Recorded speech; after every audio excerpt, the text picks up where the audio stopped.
I'm Emma Jane Vere, and this is Television Tonga News. Making headlines. 3 government-owned enterprises pay dividends to the government. A Pacific Media Assistance Scheme, or PACMAS funded workshop held for the local media. And youth from Mataika hold a day of activities to maintain friendly ties. These and more stories, including news from the Pacific, sports, and the weather information later on in this bulletin. Let's take a look at the news in detail. Tonga Power Limited has a dividend of 1 million paanga to pay to government. The first payment of 390,000 paanga was handed over to the Minister of Public Enterprises for Alvarata yesterday. This was held at the Tonga Power Office. Sini Latu has more on that story. The CEO of Tonga Power, John Van Brink, says the company will make the dividend payment in installments ending in June next year. Also conveyed to the Minister the agreed dividend that the Board had resolved to pay out, and the Board has resolved that for the 2012-13 years, that it's over this coming few months, we'll be paying out a dividend to the shareholder of 1 million paanga. It'll be paid in instalments between now and the end of June next year, the first payment of approximately 390,000 paanga. Mr. Van Brink says he's pleased with the overall performance of the company, which has seen much improvement from the previous financial year. It's around about the same as last year's dividend. So we have an agreement with the Minister that was set several years ago that we keep going, which looks at a percentage of the net profit after tax, which is a minimum of 35% being available for dividends, and anything above that really depends on the performance of the company, but also, of course, how much we have to reinvest. And as you'd be aware, Tonga Power is doing a lot of work in introducing new renewable projects and new generation, which means you do have to have some spare cash available to pay for that. And that was taken into consideration when setting the dividend. For this financial year, we've certainly improved. We had an issue last year with the tariff freeze that was imposed by government, which gave us a lot of problems. We had to cut a lot of work out. We've been catching up over this year. We feel that this year certainly we're going to meet our budget, and expectations are that even without any tariff increase. However, a tariff rate imposed on the dividend has an impact on the payment made. Tonga Power held its annual general meeting yesterday with the Public Enterprise Minister revealing the company's financial situation, the accounts and its overall performance for the 2012-2013 financial year ending June 30th this year. Meanwhile, the Tonga Airport Limited this morning paid its dividend of more than 200,000 paanga to government.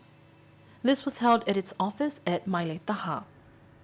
At midday, the Tonga Water Board also made a payment of 100,000 paanga for its dividend to government. This was held at their office.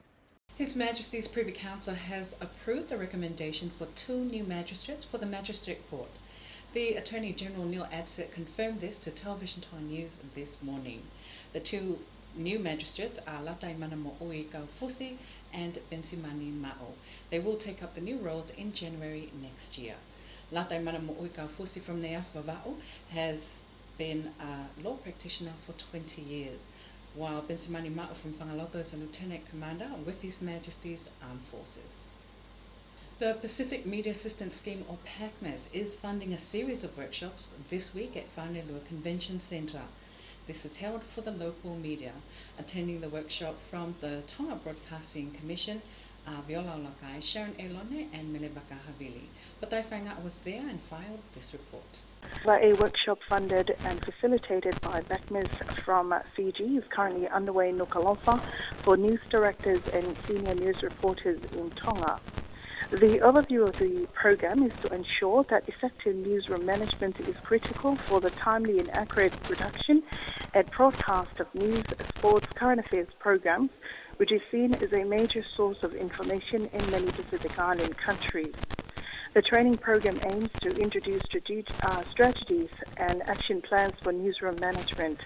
It will also introduce concepts of coaching and mentoring to strengthen leadership and skills of local staff. The outcomes of the One-day training for news directors and senior news reporters is to ensure that it strengthens skills in strategic planning and implementation in newsroom management and understanding the dynamics of performance management. This is a one-day workshop for news directors and senior news reporters and will be followed by a two-day training for junior news reporters on Thursday and Friday. This program is currently held at the Whaonelua Convention Centre in Nuku'alofa. For Radio and Television Tonga, I'm Patai Whainga'a. As Tonga marks the global anti-poverty campaign, statistics reveal that less than 10 people are admitted to hospital each year for starvation. This is revealed by the doctor in charge of Waiala Hospital's paediatric ward, Dr. Siausi Aho. He also emphasised that this is an estimated figure, and he also believes the figures can be higher, yet these marks or data collected is unreported. Here's Sini Latu with the details. The doctor in charge of Waiala Hospital's paediatric ward, Siausi Aho, says there are cases of hunger seen in Tonga based on community home visits. I'm aware that according to some of our hospital staff who have done home visits to the villages, this is an issue. They've actually witnessed living conditions which are pretty impoverished, and food supply are really scarce, and it's very humbling. But I'm glad that we are talking about it now, because I think it's a situation that needs to be addressed not just by the health sector, but right across the board. However, the lack of data makes it difficult to determine just how serious starvation and malnutrition cases are in Tonga.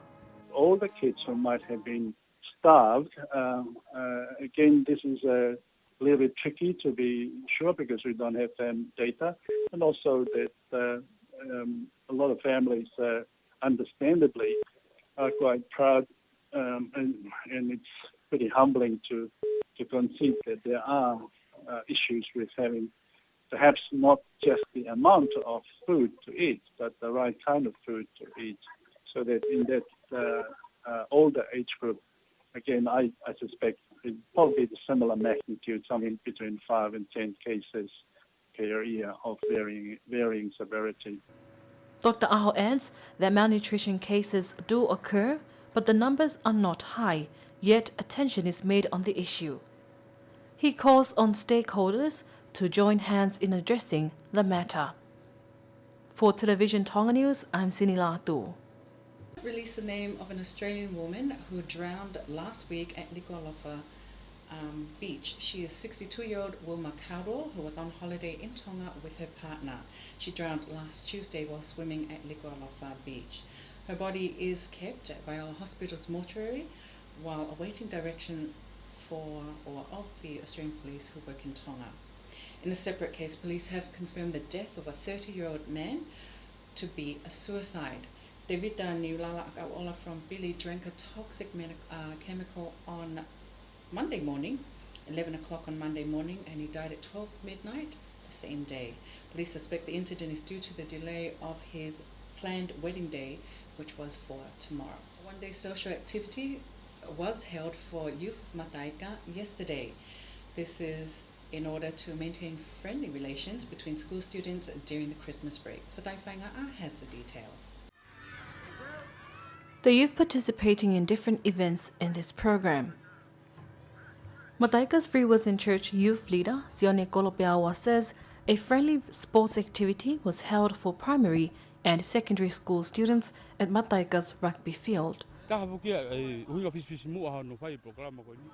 The aim of this event is to strengthen friendly ties among the youth.